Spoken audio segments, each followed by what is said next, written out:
Phone tapping కేసులో మరొక ఇద్దరికి బెయిల్ వచ్చింది. భుజంగరావు రాధాకిషన్ కు బెయిల్ మంజూరు చేసింది హైకోర్టు. పాస్పోర్ట్లు సమర్పించాలని ఇద్దరికి కోర్టు ఆదేశించింది. ఫోన్ ట్యాపింగ్ కేసులో మరొక ఇద్దరికి బెయిల్ వచ్చింది. భుజంగరావు రాధాకిషన్ కు బెయిల్ మంజూరు చేసినట్టుగా కూడా హైకోర్టు తెలుస్తోంది. రైటింగ్ సంబంధించి మరిన్ని పూర్తి అప్డేట్స్ మా కరెస్పాండెంట్ వాసు అందిస్తారు. వాసు, రాష్ట్ర వ్యాప్తంగా సంచలనం రేపినటువంటి ఫోన్ ట్యాపింగ్ కేసు వ్యవహారంలో నిందితులుగా ఉన్నటువంటి మాజీ టాస్క్ ఫోర్స్ డీసీపీ రాధాకిషన్ రావుతో పాటు అడిషనల్ ఎస్పీ భుజంగరావులకు ఇద్దరు కూడా బెయిల్ మంజూరు చేస్తూ హైకోర్టు ఆదేశాలు జారీ చేసింది. అయితే గతంలో ఇదే కేసు అరెస్ట్ అయినటువంటి తిరుపతిలో కూడా సుప్రీంకోర్టు బెయిల్ మంజూరు చేసింది. అయితే ప్రధానంగా రాధాకిషన్ రావుకు సంబంధించి కూడా మధ్యంతర బెయిల్ సంబంధించి 30 అంటే ఈ రోజు నుంచి 2వ తారీఖు ఫిబ్రవరి 2 వరకు కూడా తన సోదరి కుమార్తె వివాహం నేపథ్యంలో కూడా మధ్యంతర బెయిల్ కోసం ఆయన పిటిషన్ దాఖలు చేశారు. మరోపక్క రెగ్యులర్ బెయిల్ కోసం కూడా ఆయన బెయిల్ పిటిషన్ దాఖలు చేశారు. అయితే ఇప్పటికే వాదనలు విన్నటువంటి న్యాయస్థానం ఈ రోజు తీర్పు వెల్లడించింది.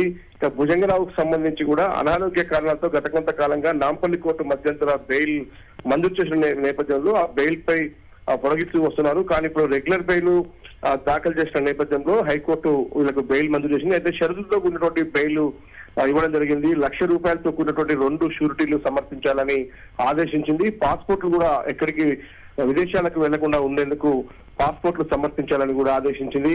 అయితే పోలీసుల దర్యాప్తుకు సహకరించాలి, ఎప్పుడు విచారణ పిలిచినా హాజరు కావాలంటూ కూడా ఇద్దరికి హైకోర్టు ఆదేశాలు జారీ చేసింది. ఇదే కేసులో ఇప్పటికే కీలక నిందితులు ఎవరైతే ప్రభాకర్ రావుతో పాటు మరొకరు పరారులో ఉన్న నేపథ్యంలో కూడా వీళ్ళకి ఎట్టి పరిస్థితుల్లో బెయిల్ ఇవ్వద్దంటూ కూడా పబ్లిక్ ప్రాసిక్యూటర్ ప్రభుత్వం తరఫున వాదనలు వినిపించారు. కానీ వీళ్ళకు ఉన్నటువంటి అర్జెన్సీ కింద ఎవరైతే రాధాకిషన్ రావు సోదరి కుమార్తె వివాహం నేపథ్యం కావచ్చు, భుజంగరావు అనారోగ్య కారణాలతో కూడా ఇప్పటికే ఆయన శస్త్రచికిత్స చేసుకుంటున్న నేపథ్యం కావచ్చు, వైద్య పరీక్షల కొరకు నాకు బెయిల్ మంజూరు చేయాలని ఆయన అభ్యర్థించిన నేపథ్యంలో హైకోర్టు ఇద్దరి వాదనతో ఏకీభవించి మొత్తానికైతే ఈ కేసులో బెయిల్ ఇవ్వడం జరిగింది. అది కూడా షరతుతో కూడినటువంటి బెయిల్ మంజూరు చేయడం జరిగింది.